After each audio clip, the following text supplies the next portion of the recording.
So let's get into the opportunity, why it makes sense. So you can see the calculator on my screen, right? Yes, that's correct. So we operate in lower to middle income neighborhoods, where if you were looking for a 1 bedroom or a studio with all the bills needing to pay your housing expenses, your rent, your water, electric, cable, internet, you're looking at least $1,000 in the neighborhoods we operate in. Yeah, Is that kind of similar to where you're at? that's correct. Right. Now, imagine you are a vet.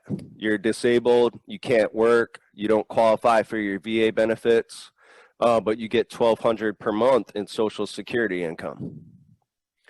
What do most landlords require in order to rent a property from them? Oh yeah, a 2-year work history, bank statements, first and month's last rent, good credit, things of that nature. Yeah, good credit, 3 times the rent amount for income, Yep. right?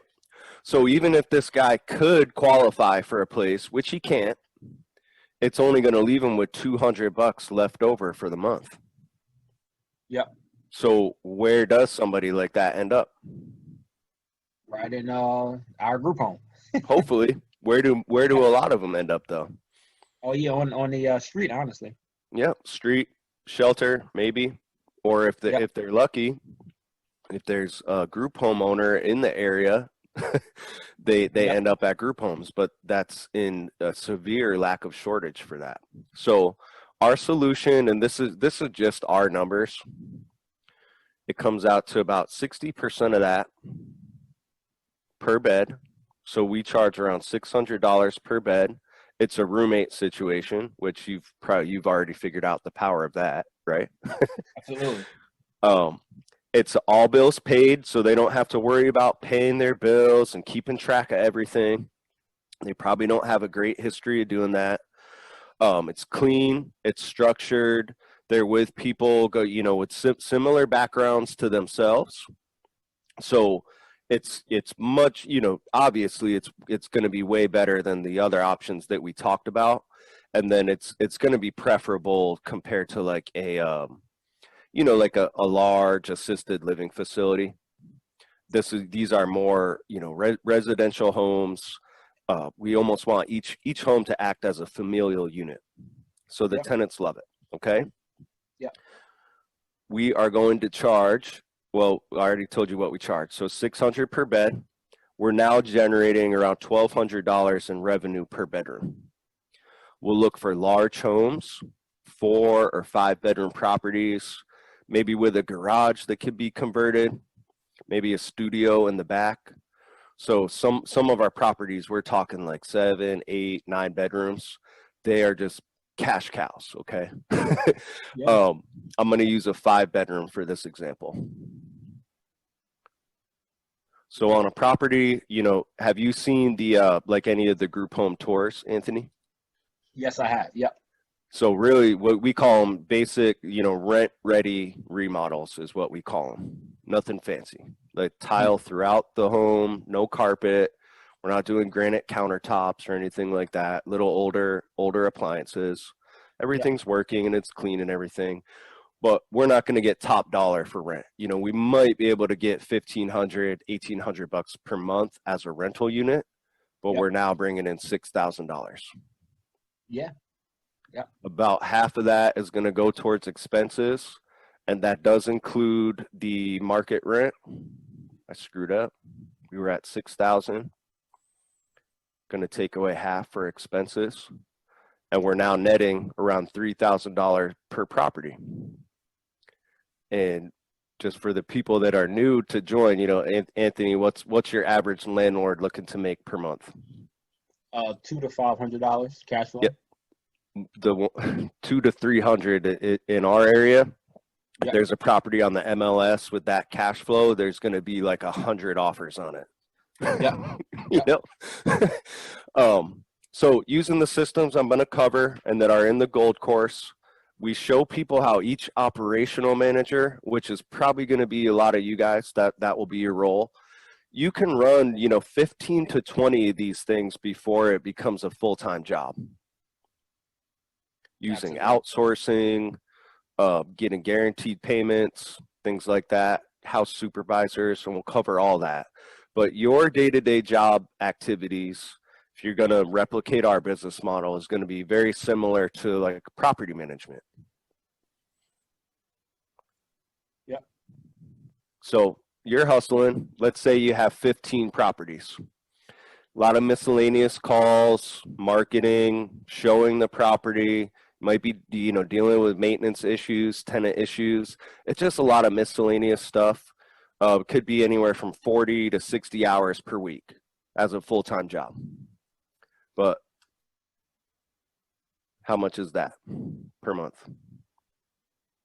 Yeah, that's about right. Not bad for a full-time job, right? And I kind of gave it away, but is that per year or per month? That's per month. Per month. So let's annualize it. Now we're up to a half a milski, right? Yep.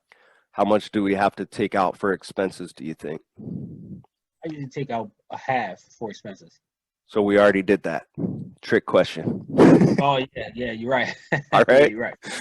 Have you listened to our podcast when do you listen to our podcasts? I listen to all of them. Okay, cool. If Andy's on there, I usually make it a point to ask him how long he spends on his group homes. You remember like what his average answer is? Yeah, I think he said about 2 hours a week or something like that. About like an hour or two per month. Oh yeah, yep. All right. So do you know how much your average property manager in your area makes? Like someone that works at an apartment complex? Yeah, they usually charge somewhere between 5 to 8% for apartment complexes, and for residential is usually somewhere between 10 to 12. Okay. So the person doing that act like the property manager at a complex, anywhere from average is about 50 grand per year. Yep.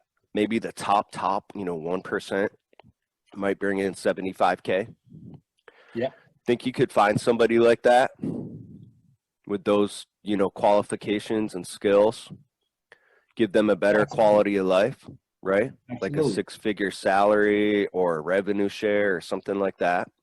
Yep. So each one of Andy's operational managers are 6-figure earners. Okay. Take away that. And then what's your day like? Yeah, that's about right. Okay. So this is really just to motivate people out there, show you the possibility. This is why Group Home Riches is even here, right? The course, the blog, is because in theory, Andy does whatever he wants, and he could have retired a long time ago from his group homes.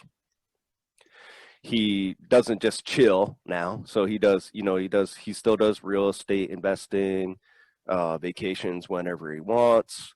But the idea is he worked on the business for the first year or two, and now he does what he wants. Yep, that's the goal. Yeah, and you can't do that with rentals, right? No, you need a whole lot of them. Yeah, and to get a whole lot of them in order to bring in enough to actually live on, it's a nightmare management thing. I'm not a big fan of that model.